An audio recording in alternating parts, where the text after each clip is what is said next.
Olá, seja bem-vindo mais uma vez ao meu canal. Estamos dando sequência aqui ao nosso tema representação. Como eu prometi, vamos falar hoje sobre a eliminação do afeto e do quantum de afeto. Vamos aí ao nosso mapa mental. Vamos lá. Então, como que nós eliminamos o afeto e o quantum de afeto? Por um processo que nós chamamos de catarse ou abreação. E isso é o processo de expurgar, eliminar, drenar a energia desagradável por meio desses dois processos. Ele pode e deve ser feito por meio de uma descarga emocional ao se relacionar com a dor, ao se relacionar com o autor da dor, por exemplo, que pode ser a própria pessoa ou outras pessoas externas. Nesse momento o ego perlabora, resolve e a memória não tem mais com ela o afeto quanto de afeto. Então, para a gente entender melhor um pouquinho, a catarse, a abreação, é aquela forçação, aquela situação onde a pessoa está sendo levada a superar aquela dor. Então ela vai conversar com, por exemplo, uma pessoa que morreu, ela não tem mais acesso a um pai, por exemplo, um tio, que abusou sexualmente dela. Como ela pode fazer para fazer uma abreação ou uma catarse? Ela vai falar com aquela pessoa que não existe mais, mas a mente ela consegue conversar com a cena vivenciada, e ela vai então começar a chorar, vai começar realmente a drenar, como um pus, expurga uma ferida, e o pus vai começar a drenar e vai sair toda aquela coisa podre que está dentro do aparelho psíquico, chamamos de catarse ou abreação.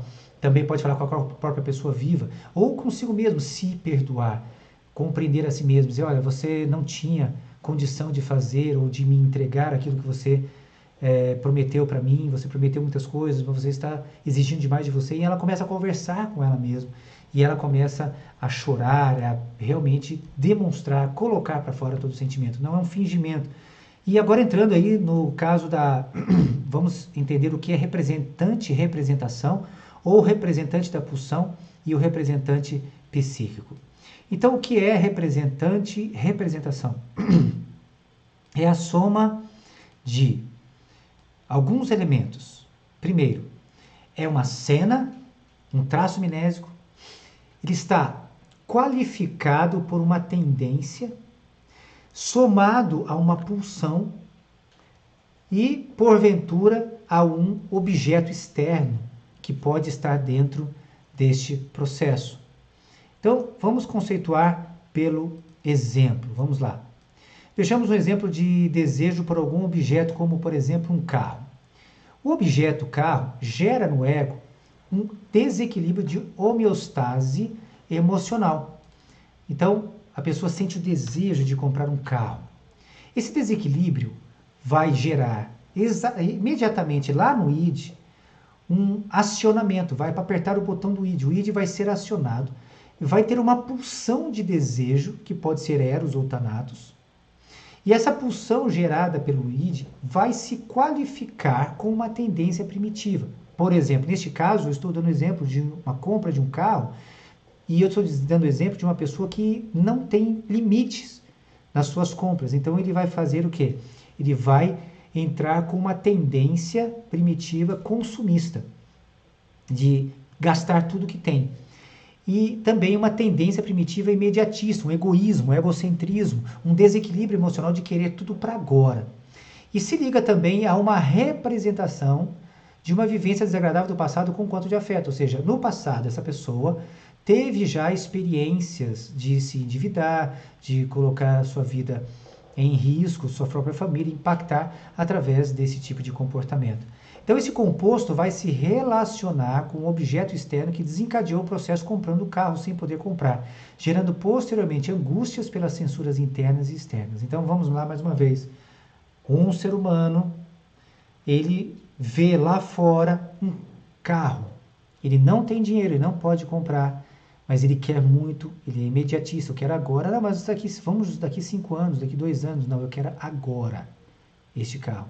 Então, eu vou desejar, gero uma pulsão no id, o id manda a pulsão, se qualifica por uma pessoa ser consumista, imediatista, egoísta, egocêntrica.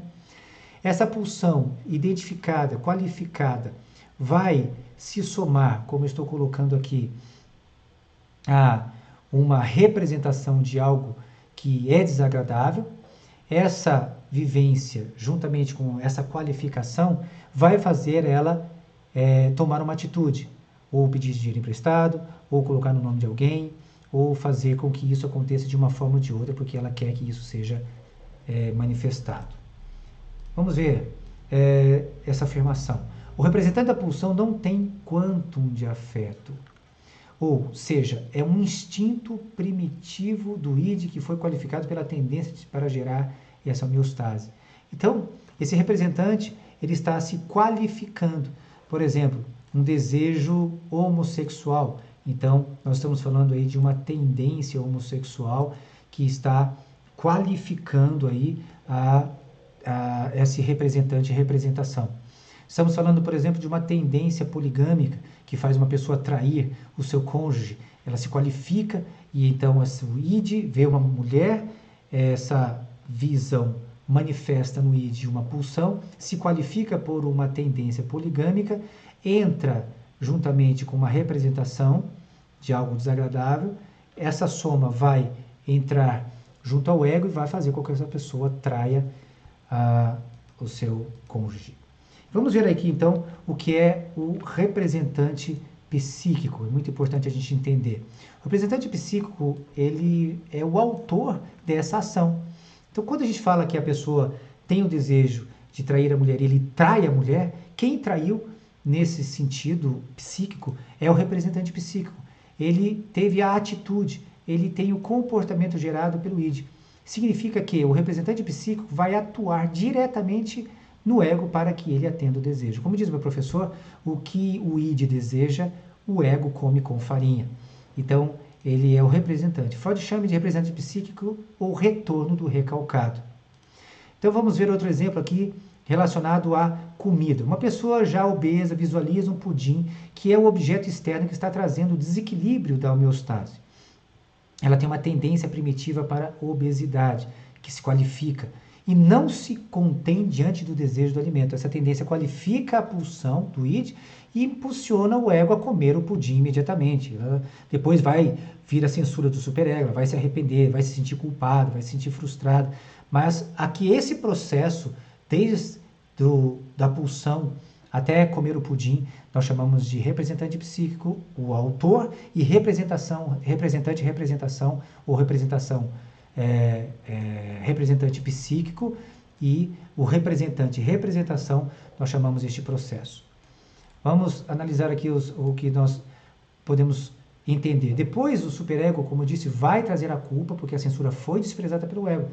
E a primeira, que é a distonia emocional, e a segunda, que é a voz. E o que essa pessoa vai fazer com a voz? Ela vai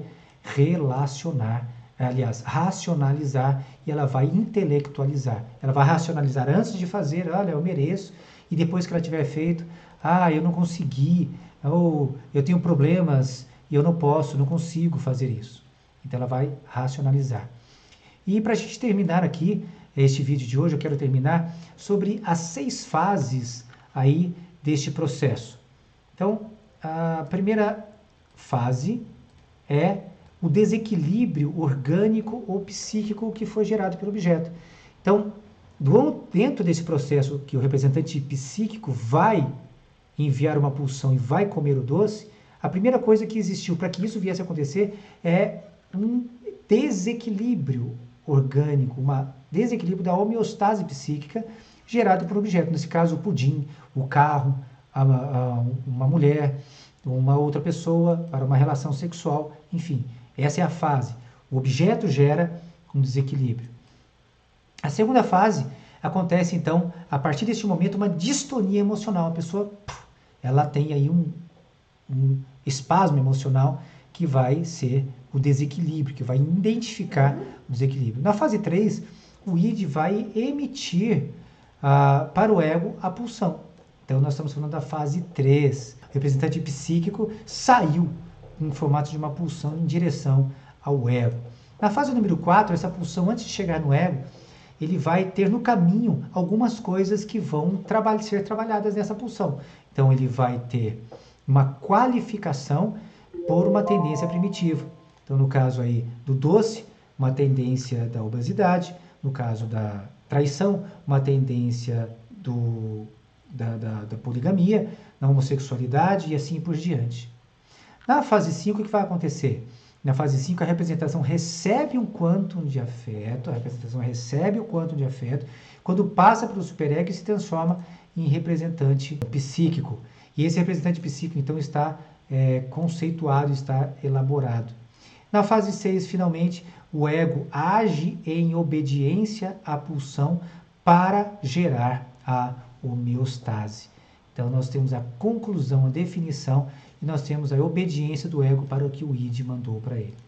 Tudo bem? Então, nós fechamos aqui, vamos falar a defesa do ego contra o representante psíquico no próximo vídeo.